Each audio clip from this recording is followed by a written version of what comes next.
সন্তান বলেন, বিবি বলেন, কেউ আর আপনার আপন না। দুনিয়াতে যখন আসছেন, মা ছিল আপনার আপন, বাবা ছিল আপন, হসপিটালের নার্স, ডাক্তার এবং অন্যান্য মানুষ আপনার সেবা করেছে, আপনার পরিচর্যা করেছে, খুশি হয়েছে। আসার সময় আমি আপনি ছিলাম একেবারে দুর্বল, ক্ষীণ, নিজের কাজ নিজে করতে পারি নাই। আল্লাহ মাকে দিয়ে আমার আপনার কাজ কমপ্লিট করাইলো, পেশাব পায়খানা সাফ করাইলো, পোশাক আদি পরাই দিল, খাবার মা খাওয়াই দিল, গোসল আদি করাইয়া তেল মালিশ করে দিল, গুড়ি গুড়ি গুটি গুটি পায়ে মা হাঁটা শিখাইল, মায়ের বুলিতে মা কথা শিখাইল। দুনিয়াতে আসার সময় আর একজনের সাহায্য নিলাম, এরপরে বড় হলাম, ধীরে ধীরে আমি বৃদ্ধ হলাম, কবরের যাত্রী হলাম। যাবার সময় কবরে আবার আর একজনের, চারজনের কাঁধে করাই নিয়ে আইলো, কাফনের কাপড় অন্যজনে পরাইলো, গোসল অন্য বেড়ারা দেওয়াইলো, কবরে অন্য মানুষ খুললো, কবরে অন্য মানুষ নামাইলো। তাহলে বলেন নিজের আছে কি? কিচ্ছু নেই, নিজের কিছু নেই। উনি আল্লাহ।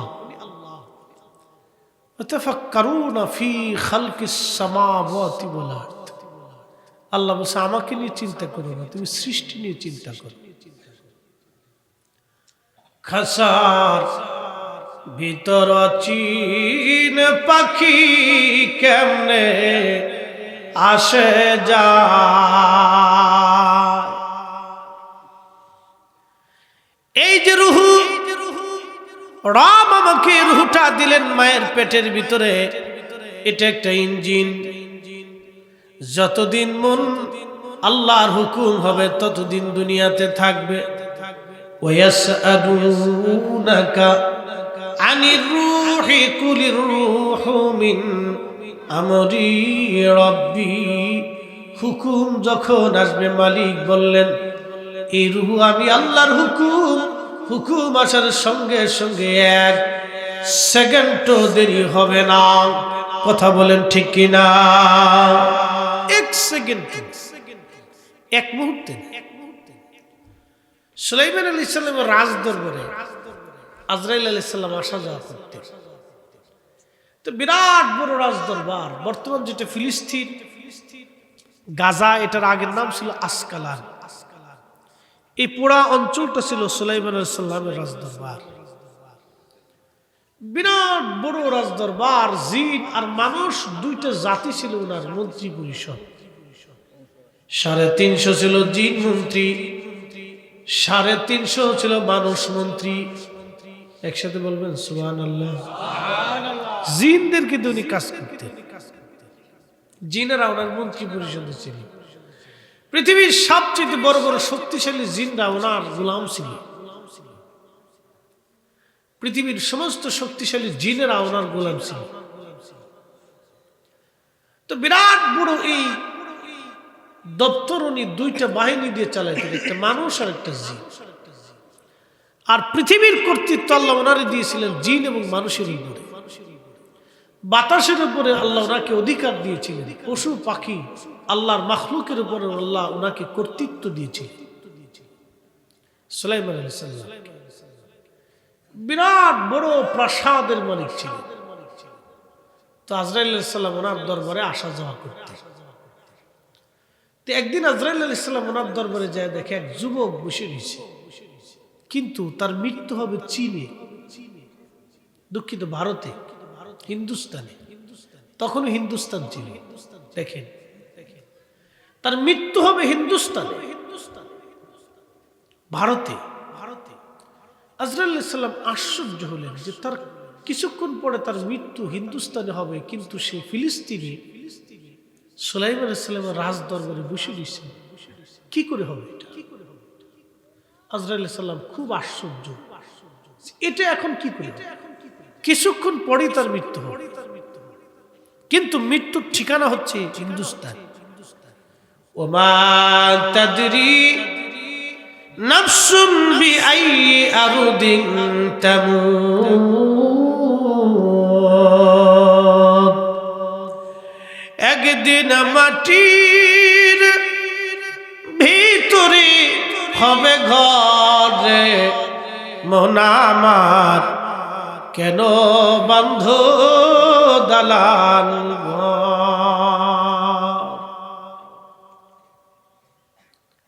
সুলাইমান আলাইহিস সালাম, আজরাইল আলাইহিস সালাম আশ্চর্য, উনি চলে আসলেন, তার জান কবজ হবে। আজরাইল আলাইহিস সালাম তার দিকে কঠোর তীক্ষ্ণ দৃষ্টিতে, ভয়ানক দৃষ্টিতে তাকাইলেন এবং আজরাইল খুবই চিন্তা, কি করে এই লোকটার জান এখন কবজ হবে, অথচ সে এখন ফিলিস্তিনে, মৃত্যু হবে ভারতে। আল্লাহর কোরআন বলল কোন হালতে, কোন জায়গায়, কোন অবস্থায় বান্দার মউত হবে বান্দা জানে না। আহারে জীবন সামান্য সময়ের জন্য, কোথায় কোন হালতে কোন অবস্থায় মউত হবে বান্দা জানে না। আজরাইল তীক্ষ্ণ দৃষ্টি দেওয়ার পরে চলে গেলেন। ওই যুবক হযরতে সুলাইমান আলাইহিস সালামকে ডাক দিয়ে বলল, হুজুর আপনি আমার এক্ষুনি ভারতে পাঠাই দেন, এখানে আমার ভালো লাগতেছে না, কেমন যেন খারাপ লাগে। যুবক, হিন্দুস্তানে তুমি কি করবে? বলে হুজুর না, আমার কেমন যেন লাগতেছে, আপনি দ্রুত গতিতে আপনি বাতাসের মাধ্যমে আমার হিন্দুস্তানে পাঠান। আল্লাহর নবী সুলাইমান বাতাসকে হুকুম দিলেন, বাতাস এই মুহূর্তে এই যুবককে তুমি ভারতে পাঠিয়ে নিয়ে যাও। বাতাস থেকে ভারতে নিয়ে আসলো। ভারতে আসার পরে আজরাইল আলাইহিস সালাম তার জান কবজ করলেন। কোরআন বলে ওয়ালাই ইউআখিরাল্লাহু নাফসান ইযা জাআ আজালুহা।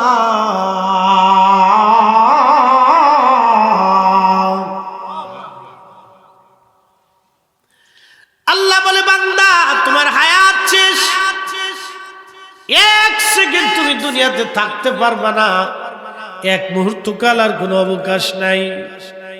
আর একবার যদি কবরে চলে যাও, দুনিয়াতে আর ফিরে আসার কোনো সুযোগ নাই, আর কোনো রাস্তা নাই। ওয়ানটাই ভাবলে, চিন্তা করলে অনেক কিছু বুঝে যাবে। এই জন্য এগুলি নিয়ে চিন্তা করতে হবে। মানুষ চিন্তা করে না, কিন্তু বিড়ি টানার সময় চিন্তা করে কেমনে টানা যায়। কি কথা কর নাকি খারাপ করছি? বিড়ি টানার সময় চিন্তা করে কেমনে টানা যায়, কেমনে সুদ খাওয়া যায়, কেমনে ঘুষ খাওয়া যায়, কেমনে অকাম করা যায়, কেমনে কার বাস দেওয়া যায়, কার জমি নেওয়া যায়, কেমনে কারে ঠকানো যায়, খালি এত চিন্তা করে। কিন্তু কবরে যে থাকতে হবে এটা চিন্তা নাই। হাসরের আবাদ জিন্দেগি আপনাকে কাটাইতে হবে, এটার কোনো চিন্তা করে না। ওয়াসিআ কুরসিয়ুহু সামাওয়াতি ওয়াল আরদ। আল্লাহর কুরস সিংহাসন পুরা 7 আসমান 7 জমিনকে বেষ্টন করে আছে। পুরাটাকে এই আল্লাহর কুরসি বেষ্টন করে আছে। এই কুরসি আল্লাহ হাসরের মাঠে কায়েম করবে। মাঠ কত বুঝেন তো? সেই হাসরের মাঠ কত বড়, যেই মাঠে সৃষ্টির সমস্ত ফেরেশতা দাঁড়াবে স্ব আকৃতি নিয়ে। একজন ফেরেশতা আজরাইল আর জিবরাইল, মিকাইল আর ইসরাফিল, এরকম এক একজন ফেরেশতার মাথার উপরে যদি সৃষ্টির সমস্ত পানি, 7টা মহাসাগর, আরো আনুষঙ্গিক সাগর, এগুলি ছাড়াও আসমান ও জমিনে যত পানি আছে, সব পানি যদি জিবরাইলের মাথার উপরে ছেড়ে দেন, পানি টাকনুর নিচে পড়ার আগে তো পানি শেষ হবে, তো টাকনুর নিচেই যাবে না। যেমনি কইছেন মনে হয় যে আপনাদের জিবরাইল খালাতো ভাই, একসাথে জোরে কর। ভাবতেছি জিব্রাইল খালাতো ভাই মনে হচ্ছে। আরো জোরে বলে, এই ফেরেশতা জিব্রাইল আসেনি। সেই জিব্রাইল আল্লাহর আরশে আল্লাহর সামনে হাসরের মাঠে দাঁড়াইয়া থরথর থরথর করে কাঁপতে থাকবে, সিজদার মধ্যে পড়ে থরথর করে কাঁপতে থাকবে, স্ব আকৃতিতে। মাঠ কত বড় বুঝেন তো, সে মাঠটা কত বড় হবে। মালিক ইয়াউমিদ্দিন, সেই বিচার দিনের মালিক একমাত্র আল্লাহ। দুই নম্বর আর একজনকে আল্লাহ বলেন, হাবিব মাহরুম করি নাই আপনাকে, আমি মালিক ইয়াউমিদ্দিন আর আপনি শাফিউল মুজনিবিন। আমি রব্বুল আলামিন আর আপনি রাহমাতুল লিল আলামিন। আসা আইয়াবআসাকা রাব্বুকা মাকামান মাহমুদা।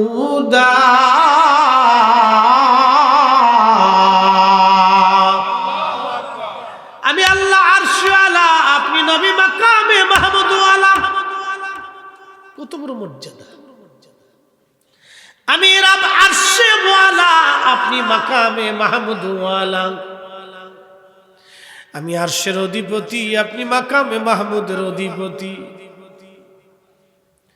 আমি আল্লাহর ডান পাশে আপনার আসন বরাদ্দ। আমরা সেই নবীর উম্মত, কিন্তু মসজিদের জুতা চুরি করি। এটা একবার খয়রাতি চোরের কথা বললেন, আরো চোর দেশে আছে। কেউ আছে আপনার ওই যে কি বলে আলু চোর, তেল চোর, লবণ চোর, তারপরে আপনার আছে ডিম চোর, আছে না এরকম? হঠাৎ হঠাৎ দেখবেন দাম বেড়ে যায়। এই সিন্ডিকেট চোরা, এগুলি দাম বাড়ায়, হঠাৎ হঠাৎ দাম বাড়ায়। দেখবেন রমজান আসলে খেজুর চোর আসে, খেজুরের দাম বেড়ে যায়। সৌদি আরব থেকে কিন্তু এত দামে বেছে না, কিন্তু বাংলাদেশে ঢুকলি দাম বাড়ে। খেজুর চোর, আদা গাদা ফসা যত লেপটা সেপটা খেজুর সব বাংলাদেশে চালাক করে, একবারে লেকটা ফেকটা খেজুর। আরে আমার দেশে গরিব মানুষের জন্য একটু বরাদ্দ করে। এগুলো খয়রাত আসে কিন্তু বিচ্ছে যায়, বুঝতে পারছেন? এগুলো আসে খয়রাত, কিন্তু এগুলো বিচ্ছে চালান দিয়ে দেয়। আত্মা লেকটা ফেকটা খেজুর, তো কত টাকা? 150-200 টাকা কেজি। মাথা নষ্ট হয়ে যায় রমজান মাসে খেজুরের দাম দেখলে। ইফতার করবে মানুষ কি দিয়ে? চলতেছে খেজুর চোর মাছ, ডিম চোর, খেজুর চোর, চিনি চোর, তেল চোর, বেল চোর, সব চোর। চোরে চোরে ঘুরিয়ে গেছে দেশ। কারেও আর শোনা বলেন তো, চুরি করতেছে। আমরা বাঙালি হয়ে লাভ নাই। ওই যে এক গ্রাম আর এক গ্রামের কাজে লাগে, মারামারি লাগে। তো এক এলাকা আর এক এলাকার সাথে ঠকে গেলে দেখবেন এই এলাকার মানুষ দৌড়ে যে এলাকার বাড়ি ঘর, গরু গাদা, খাসি উট দুম্বা ভেড়া, টিভি ফার্নিচার যা আছে সব মাথায় করে নিয়ে চলে আসে, আর হই হই করে। ওরে মানুষ, এটা শুয়োরের চাইতো নিকৃষ্ট। কথা শুনলে, আমার কথা শুনলে আপনার কাছে খারাপ লাগবে, কথা বুঝেন তো? কাজে লাগছে, মারামারি লাগছে, করে যা মারামারি করছে। মারামারি করে কি ভালো মানুষের কাজ? তো মারামারিটা আমি কইরা ওই গ্রাম যা দখল করিয়া যার যা আছে সোনা দানা কোবাই সোবাই বাইরে ভেঙে চুরি একবার দিয়ে চলে এসতেছে মানুষ। হ্যাঁ, আমার ওই গ্রামে কিন্তু মসজিদও আছে, আমার নামাজও পড়ে। শয়তানে আসে আর উড়ে সিটার, তোরা দিয়ে আমারও ফেল করে ফেলছিস। হ্যাঁ, এটা মানুষ। মুসলমান তো পরে, আগে মানুষ হয়েছে কিনা এটা দেখে। মুসলমানের হিসাব পরে করে, মুসলমান এতরে কয় না। আমরা সাহাবীরা দেখলে মুসলমানই কিন্তু, সাহাবীরা যদি আমরা দেখতো তবে এটি মুসলমান না। বুঝতে পারছেন? যদি ওই যুগের ওলিরা আমরা দেখতো তবে তোমরা মুসলমানই না। মানুষ হয়েছে কিনা এটা আমরা এটা কাজ করি না। দুটো মারামারি করতেছে, ছাড়াই না, ভিডিও করে। কি কথা কর না কে? নতুন সেলফি শুরু হয়েছে। আরে কুত্তায় কুত্তায় মারামারি করলে দেখবেন আর এক কুত্তায় ছাড়াই দেয়। কি কথা কর না কে? আর এক কুত্তায় গুতায় ছাড়াই দিয়ে দেয়, সব ফেলে যায়, ছাড়াই দেয়। কিন্তু মানুষে মানুষে মারামারি করছে, লাগছে, ছাড়াই না আরেকজন ভিডিও করতেছে। এরা মানুষ ভিডিও করতেছে।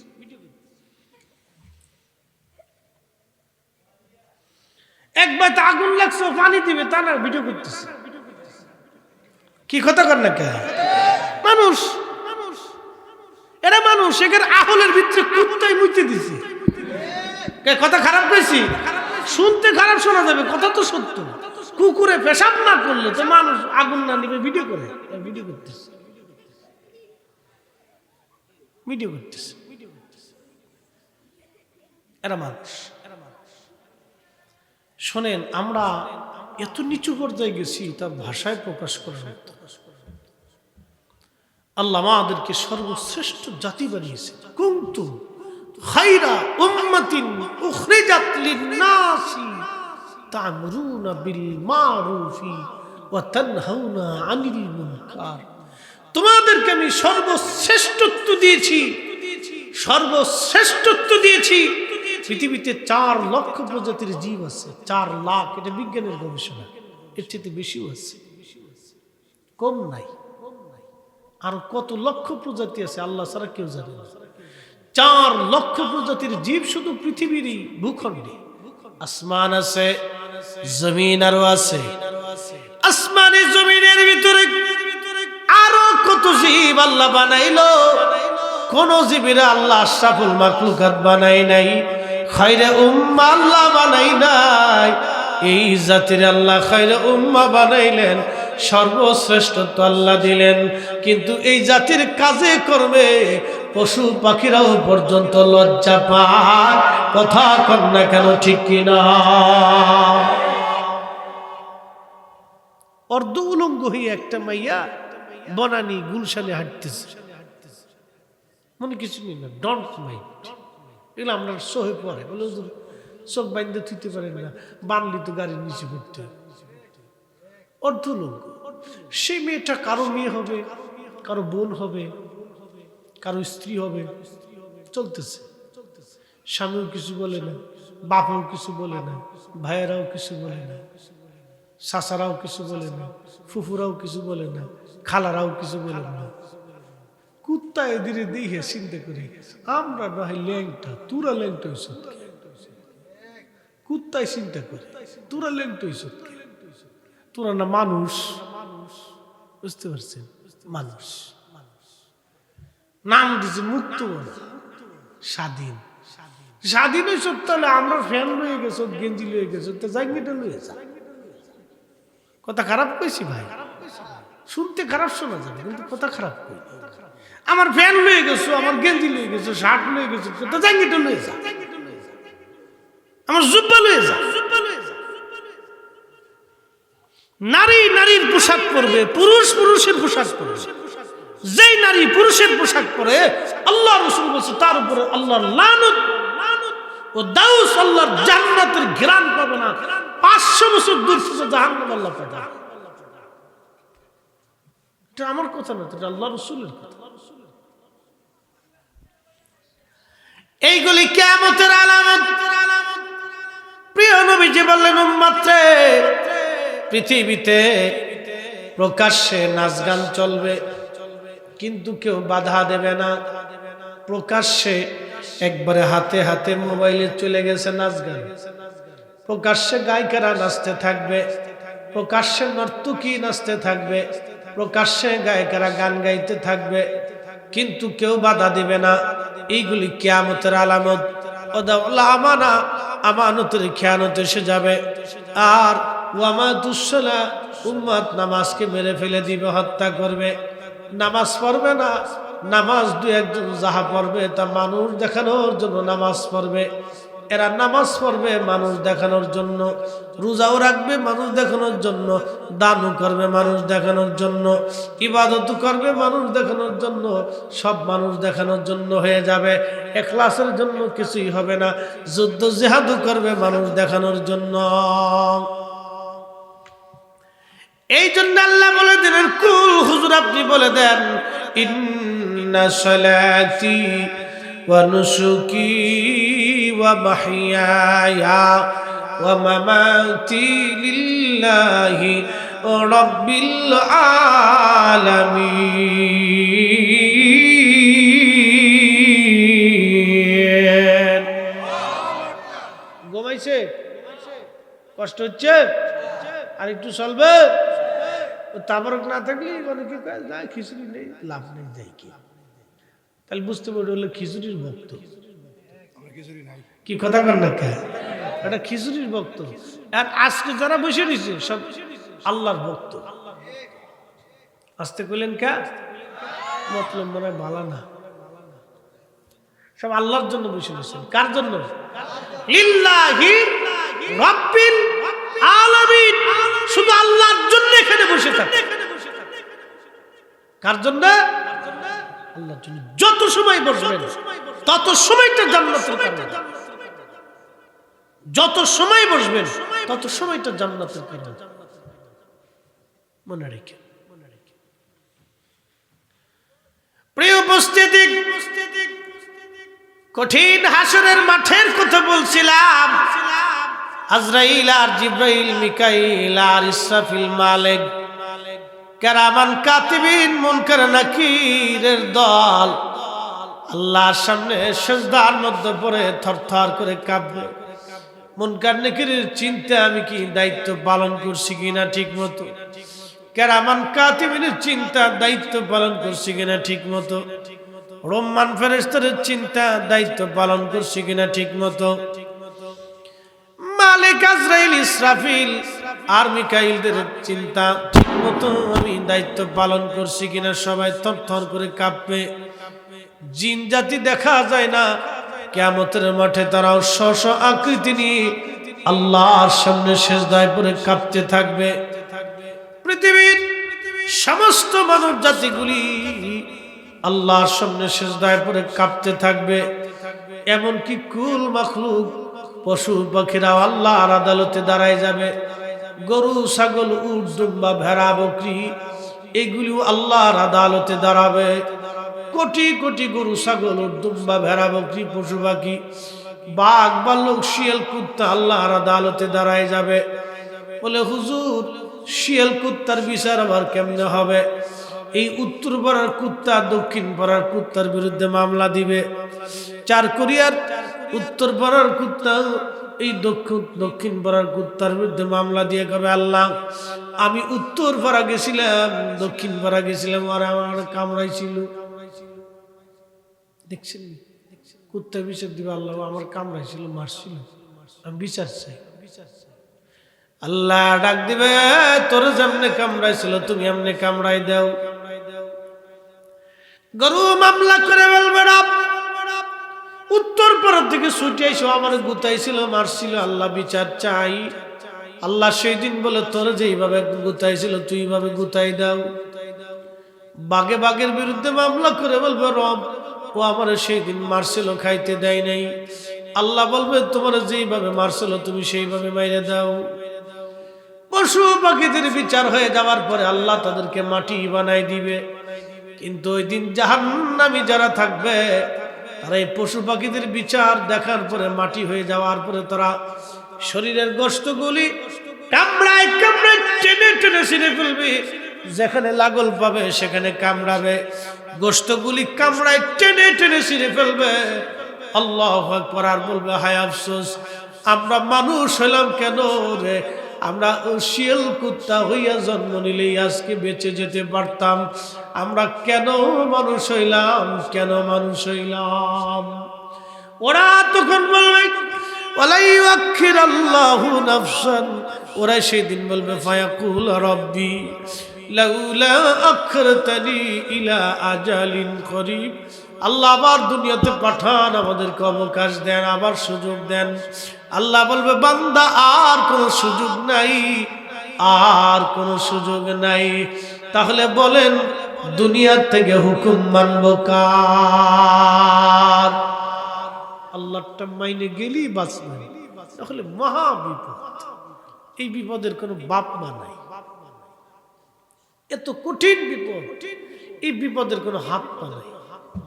আপনাকে একা ওই পথে রওনা দিতে হবে, সঙ্গী সাথী কেউ নেই, একা যেতে হবে। কোটি কোটি বছরের একটা যাত্রা আপনাকে একা বহন করতে হবে। সেই পথে একা আল্লাহর দপ্তরে দাঁড়াইতে হবে। বহু মানুষ সেই দিন দিক শূন্য হয়ে যাবে, পাগল পড়া হয়ে যাবে, প্রলাপ বক্তি থাকবে, জিহ্বা কুকুরের জিহ্বার মতো লেলাইতে থাকবে।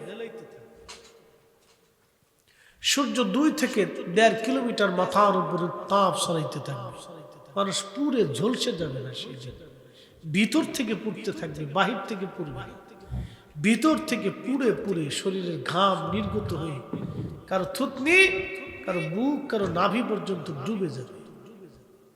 মাঠ এত ভয়াবহ হবে, সেই এত ভয়ঙ্কর হবে, হাউজে কাউসারের পানি ছাড়া আর কোনো পানি থাকবে না। পানির তৃষ্ণায় মানুষ পাগল পাড়া হয়ে হাউজে কাউসারের দিকে দৌড়াই যাবে। আর আল্লাহর নবীর সামনে যাওয়ার পরে একদল মানুষের সামনে পর্দা পড়ে যাবে। নবী বলবে, ও ফেরেশতারা, ওরা আমার উম্মত। সামনে ফেরেশতারা বলবে, ইয়া রাসূলুল্লাহ, আপনি জানেন না আপনার ইন্তেকালের পরে নতুন নতুন মতবাদ চালু করেছিল, 20 রাকাত তারাবির 8 রাকাত বানিয়ে 12 রাকাত চুরি করেছিল, ওরা বেদাত সৃষ্টি করেছিল। আমরা রেখে বেদাত, কিন্তু পাগল দেশে জন্মেছি, ওরা আমরা রেখে বেদাতি। চুরি করছে একজন, চোর কয় আর একজন। বুঝতে পারছেন? চুরি করছে একজন, চোর কয় আর একজন।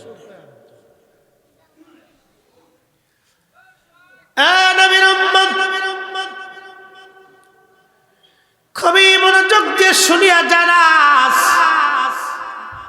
সেই দিন নবীজির সামনে বিরাট বড় পর্দা পড়ে যাবে। নবীজি তখন বলবে, সুকান সুকান লিমান গায়রা বাদি, দূর হয়ে যা বেদাতির দল, তোরা নতুন নতুন মতবাদ চালু করেছিলি, নতুন নতুন কথা আবিষ্কার করেছিলি, নতুন নতুন পথ পন্থা আবিষ্কার করেছিলি, চলে যা আজকে। আমি রাসূলের সামনে তোদের জায়গা হবে না। আল্লাহ পাক কোরআনে বলতেছেন, আল্লাহ পাক বলেন, ইয়াউমা তাবিয়াদ্দু উজুহুন, কিয়ামতের মাঠে একদল মানুষের চেহারা থাকবে উজ্জ্বল, দেখলে বোঝা যাবে তারা আল্লাহর জান্নাতি। আল্লাহ 7 শ্রেণীর বান্দাকে কিয়ামতের ময়দানে আরশে আল্লাহর নিচে জায়গা করে দিবে। তার 1 শ্রেণীর বান্দা যারা একজন আর একজনকে আল্লাহর জন্য ভালোবাসতো। এই সমস্ত ওলিদেরকে আমরা যারা ভালোবাসি, একজন আর একজনকে ভালোবাসি আল্লাহর জন্য, শাহজালালকে ভালোবাসি আল্লাহর জন্য, খাজা বাবা আজমিরিকে ভালোবাসি আল্লাহর জন্য, হুজুর গাউসে পাকরে ভালোবাসি আল্লাহর জন্য, সেই দিন হাসরের মাঠে তারা দাঁড়াই যাবে আল্লাহ রাব্বুল আলামিনের সামনে। আর সে আল্লাহর নিচে নূরের মিম্বরে নূরের চেহারায় তারা দাঁড়াবে। আহা, আল্লাহ রাব্বুল আলামিন তাদের চেহারাকে নূরময় করিয়া দিবেন, নূরের চেহারা আল্লাহ পাক বানায় দিবেন। আর সে আল্লাহর ছায়া ছাড়া আর কোনো ছায়া হবে না। সেই দিন আর সে আল্লাহর আশ্রয় ছাড়া আর কোনো আশ্রয় হবে না। সেই দিন 6 শ্রেণীর বান্দা 7 শ্রেণীর বান্দাকে আল্লাহ মাফ করে দিবে। 1 নম্বর যারা দুনিয়াতে ন্যায় বিচার করত, 2 নম্বর ওই ব্যক্তি ডান হাতে দান করত, বাম হাত জানতো না, 3 নম্বর ওই যুবক যাকে সুন্দরী নারী জিনা করার জন্য আহ্বান করার পরেও সে নিজেকে নিবৃত্ত করিয়া আল্লাহর ভয়ে ফিরে চলে আসছিল। এই ব্যক্তিদের জায়গাগুলি আল্লাহর আরশে আল্লাহর নিচে আল্লাহ ডেকে ডেকে জায়গা করে দিবে। একবার জোরে বলা যাবে আল্লাহু আকবার। কষ্ট হচ্ছে? বনী ইসরাইলের 3 ব্যক্তি রওনা দিয়েছে সফর করার জন্য, সফর করার জন্য রওনা দিছে। সফর করার জন্য যখন রওনা দিছে 3 ব্যক্তি, প্রচন্ড তুফান আসলো, ঝড়, পাহাড়ি রাস্তা, পাহাড়ি রাস্তার বৃষ্টি এবং খুব পানির স্রোত মারাত্মক। 3 বন্ধু চিন্তা করে কোথায় পালাবো, এই পানির স্রোতের মধ্যে যদি পড়ি জীবন শেষ। 3 জনে চিন্তা করলো, দেখো একটা গুহা পাওয়া যায় কিনা। 3 বন্ধু গুহা খোঁজার জন্য গেছে, যায় দেখতেছে একটা গুহা আছে। 3 বন্ধু পাহাড়ের গুহার মধ্যে যায় পালাইলো। পার্শ্ববর্তী পাহাড় থেকে একটা পাথর ছুটে গড়াইয়া গড়াইয়া, মস্ত বড় পাথর, তাদের গুহার সামনে যাইয়া একবারে মুখ আটকাই দিল। 3 জন বহু চেষ্টা করছে ওই পাথরটারে সরানোর জন্য, কিন্তু কোনো চেষ্টায় লাভ হলো না। 3 বন্ধু এবার কান্নাকাটি শুরু করলো।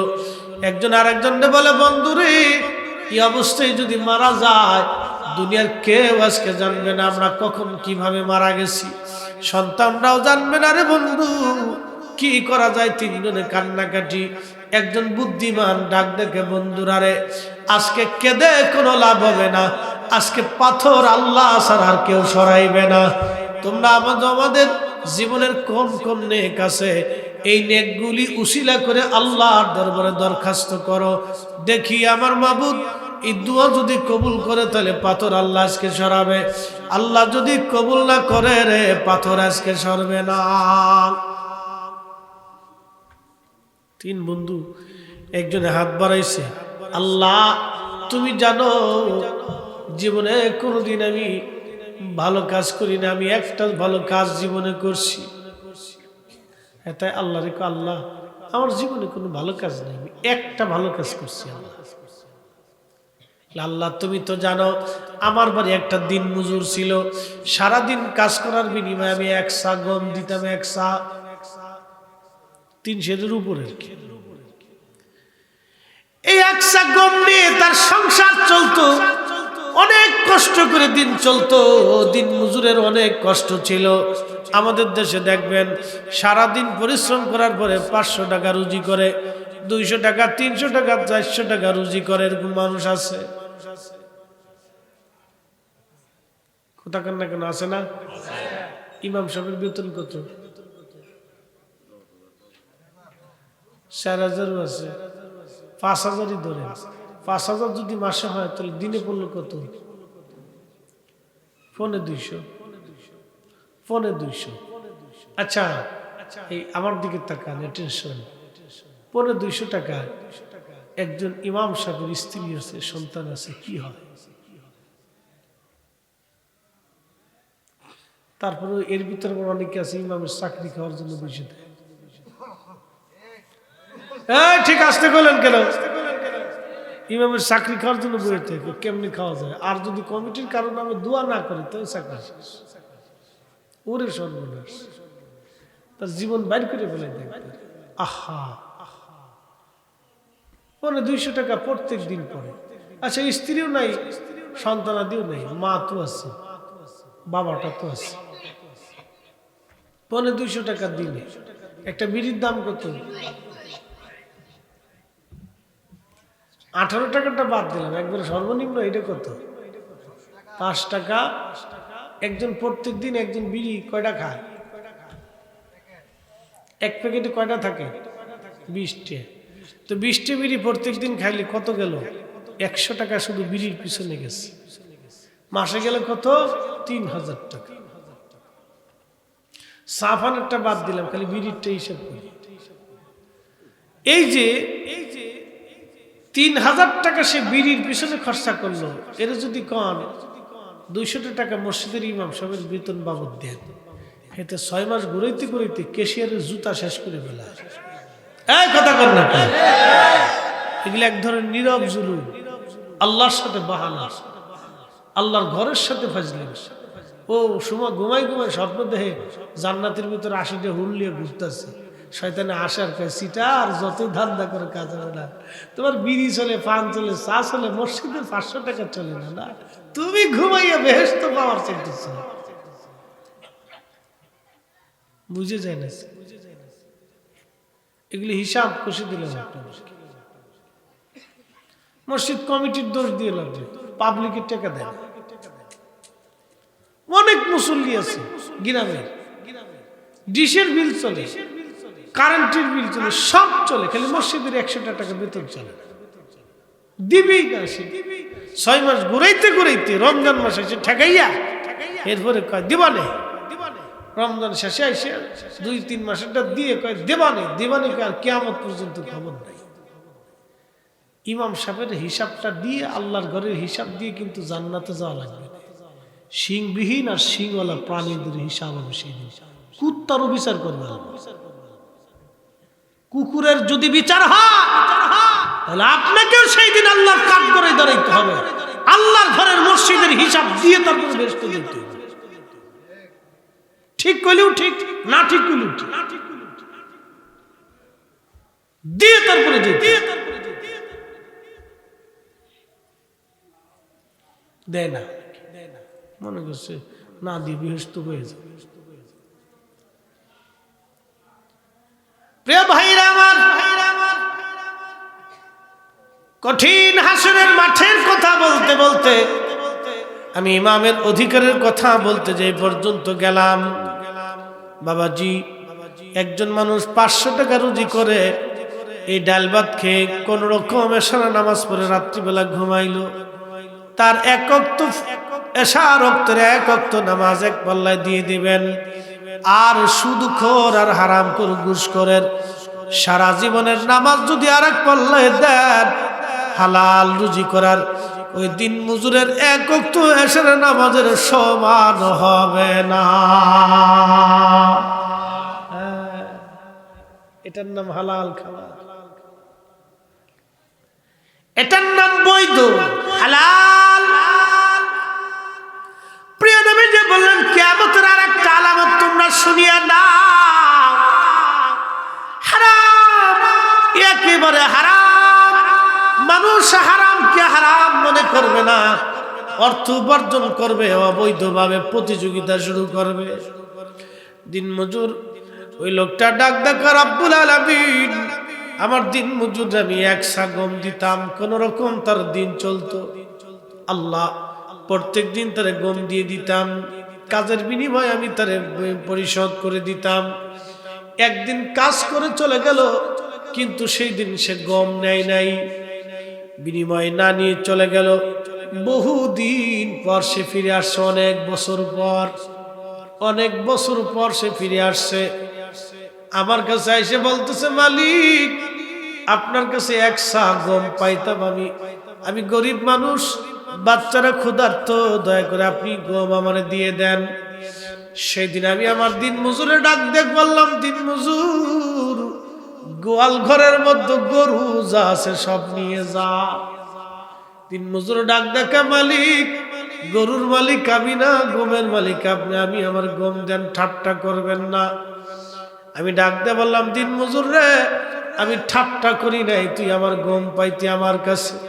ওই গমটার আমি জমিনের মধ্যে বপন করছিলাম, গম থেকে আরো গম হয়েছিল, মারাই করিয়া বাজারে বিক্রি করে একটা গাভী কিনছিলাম, গাভী থেকে অনেক বাচ্চা হয়েছে। যত গরু গোয়াল করে আমার না, এই গরুগুলি তোর, তুই নিয়ে চলে যা। চিৎকার মেরে জোরে বলেন আল্লাহু আকবার। তেলের গাড়ি তেলে চলে, হাওয়ার গাড়ি হাওয়ায় উড়ে, বিনা তেলে চালায় গাড়ি নবী সুলাইমান।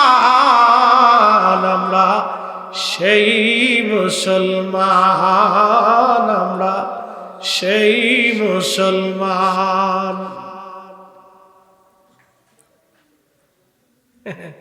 এরকম লোক পাওয়া বিরাট কষ্ট। টাকা দিবেন না পরে নিস, টাকা দিবেন না পরে নিস। টাকা কিন্তু আছে, দেয় না। দোকানদার টাকা পায়, দেয় না।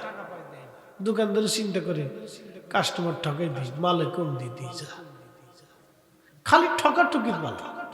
কালকে এক মাহফিলে, বিশ্বাস করেন, দুঃখের কথা আজকে, কালকের এক মাহফিলে ওই কমিটি একজনের মাধ্যমে আমরা দাওয়াত দিছি, এর কাছে টাকা দিয়েছে 17,000, হুজুরের বিকাশে পাঠাই দিয়ে। তো আমার 5,000 দিয়ে 12,000 ওর কাছে রাখছে। মাহফিল শেষ হয়েছে, শেষ আমি বিদায় দিই, হুজুর কত পাইছেন? আমি 5,000 দিচ্ছি। না, আমি তো 17,000 দিচ্ছি। ওকে সর্বনাশ করছেন কি? 12,000 কুত্তায় লেগে গেছে, আমরা টিয়া কুত্তায় লেগে গেছি, দাঁড়ার উপরে ফুকুর শুনি। হুজুর আর ফোন দিয়ে রিসিভ করে, ওর ফোন দেওয়ার পরে কয় কি জানেন, আমার কাছে কয় 5,000 দিচ্ছে, এর কাছে কয় না, এই 17,000 দিছে। তালের কোনো ঠিক নাই। পরে কমিটি কয়, হুজুর কি করবো কন্ত? পরে এসে আমার 10,000 টাকা কম দিচ্ছে। আমার কাছে তার ঠেয়া নেই, আমরা তো আপনার হিসাব করে দিয়ে দিছি। আমি হা কিশোরের সুর। এরকম জীবনে যে কত ধরা পড়ছি তার হিসেব নাই। ইন্ডিয়াতে বছর গেছি, মনে কিছু নিয়ে না, আল্লাহু আকবার। আসামের গুয়াহাটি থেকে ভিতরে এক শহরে নিয়ে গেছে। তো এরা খুব দরিদ্র মানুষ। তো যার মাধ্যমে কিছু এই বেড়া আমার বলে লাভ নাই, দুঃখের কথা বলতেছি। 1,15,000 রুপি দিছে, আমার মোবাইল আছে। 1,15,000 রুপি দিছে, বিমান টিমান খরচা সহ বেটা। তো আমি রাত্রিবেলা বুঝিনি, সকালবেলা ফজর নামাজ পড়ে আসতেছি, যে গরিব মানুষ, শরীর মানুষ না, দরিদ্র মুসলমান, পোশাক আশাক চেহারা দিয়ে আমার খুব মায়া লাগছে।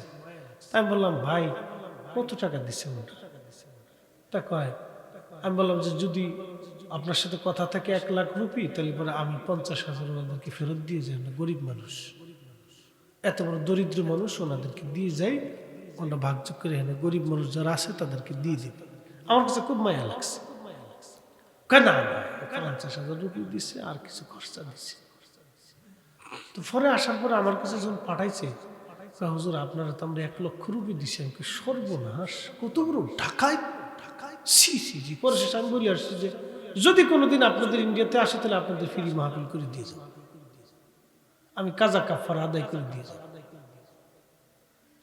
আপনি জানেন না, শিয়াল কুত্তায় দেশ ভরে গেছে, কুকুরে দেশ ভরে গেছে, আমরা হাতিয়ার ভিতরে কুত্তায় মুখ লাগে। এই দুঃখে আর দুনিয়াত নাই, কই যাইতাম দুনিয়া। কালকে 12,000 টাকা কুত্তা খেয়ে এলেছে। পরে কমিটির করলাম যে ওর কলা সাপটে ধরে উঠাবেন, ও আর পাওয়া যাবে না, ওর দিয়া ওর আর ধরা যাবে না, ও খালি দৌড়ের উপর থাকবে। আমাকে যদি কোনোদিন আমি পাই, তাহলে ওর গলায় চাপ দিয়ে ধরবো, আর ফোন দিলে খালি কেমন টাকাটা লইছে, আর আপনার